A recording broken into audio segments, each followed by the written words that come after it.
Hello friends, welcome to this video. Now in the previous video we saw the basics of scatter chart, that what is scatter chart, what are the uses of scatter chart, and what are the advantages and disadvantages of scatter chart. Now in this video I'll be showing you how to create a basic scatter chart. So here I'm having the data about the advertising spend, which is in thousands dollars, and I'm also having the sales revenue, which are also in $1,000. Now I want to create a scatter chart, a basic scatter chart. So what we have to do, we have to select this data. Yeah, this is a small data we are having. And then after selecting this whole table, we have to go to the insert tab, and in the insert tab we have to click this button here, which is known as scatter or bubble chart. So we click this button here, and now in this button we are having here 5 different types of scatter chart. So we'll start with this one, that is the normal scatter chart. So I click this button here, scatter chart, and now here you can see that our scatter chart is created. Now in the scatter chart we are having two kinds of correlation, that is positive correlation and negative correlation. So here this is the example of the positive correlation. Why it is positive? Because as you can see here that as our advertising spending is increasing, the sales is also increasing.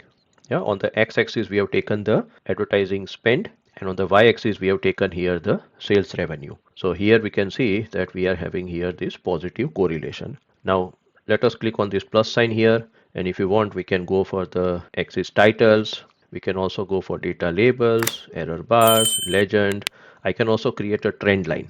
So if I put this tick mark here, then I can see here the trend line. Now in the trend line also, if I click this arrow, I can see here the linear trend line, exponential, linear forecasting, 2 period, moving average, and there are some more options. So you can play with these various trend line. Let's say I'll go for here linear trend line, and now we can see here the trend line. So if the trend line is going up, it means that it is a positive correlation. So this is what we mean by the positive correlation.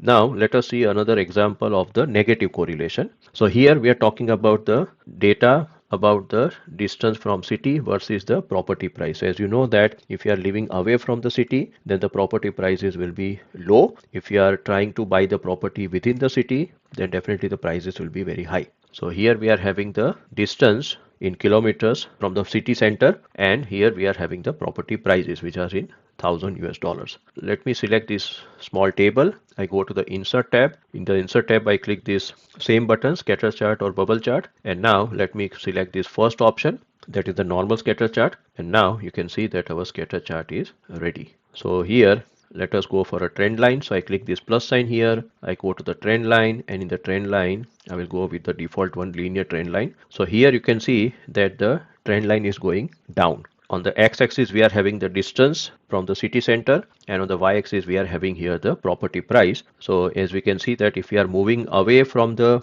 city, the property prices are decreasing. So this is the best example of a negative correlation. So now in the next video, I'll be discussing about another scatter chart where we'll be talking about the scatter chart with a straight line. So see you then in the next video. Thank you very much.